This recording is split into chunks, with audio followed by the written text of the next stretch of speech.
হায়রে স্বাদের চুলকানি, মানুষের চুলকানি দিয়ে বর্তমান বাংলাদেশে ভরে গেছে। আর এই চুলকানির জন্য আমি 3টি গাছনা ব্যবহার করা হয়। এই 3টি ঔষধ আপনারা যদি দোকান থেকে কিনে সংগ্রহ করে ব্যবহার করেন, আপনার চুলকানি 3 দিনের মধ্যে একদম ভালো হয়ে যাবে। প্রথম দিন থেকে রেজাল্ট। এটা আপনারা কীভাবে কী করবেন আমি সবসময় তৈরি করি। এটা আদি যুগ থেকে মানুষরা তৈরি করে আসছেন।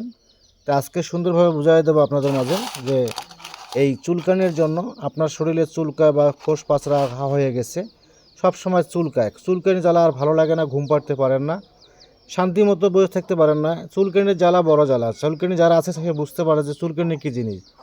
চিপায় চাপায়, আঙ্গুলের চিপায় চাপায়, বুকে, পেটে, পাছায়, সারা শরীরে চুলকায়। তার জন্য আপনার এই চুলকানি ওষুধটা সুন্দরভাবে তৈরি করতে হবে। আমি পুরোটা দেখাবো আপনাদেরকে তৈরি করে কীভাবে ব্যবহার করার জন্য। এটা কিন্তু আপনারা সবাই জানবেন, এটা হচ্ছে সোয়াগা। এটা হলো কাঁচা সোয়াগা। এই সোয়াগাকে ভাজতে হবে, ভেজে খই করতে হবে।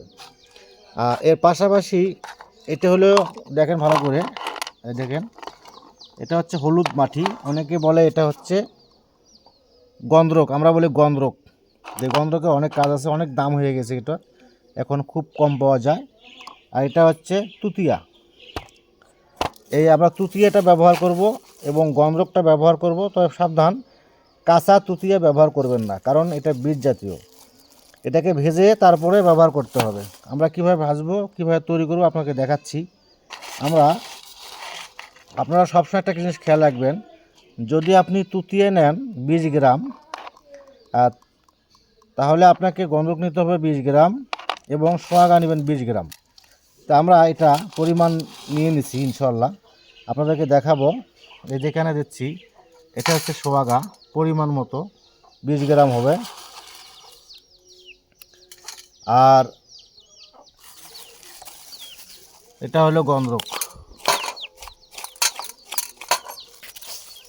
আমরা গন্ধক নিয়ে নিলাম 20 গ্রাম, তুতিয়া নিয়ে নিলাম 20 গ্রাম, তারপরে গন্ধক নিলাম 20 গ্রাম।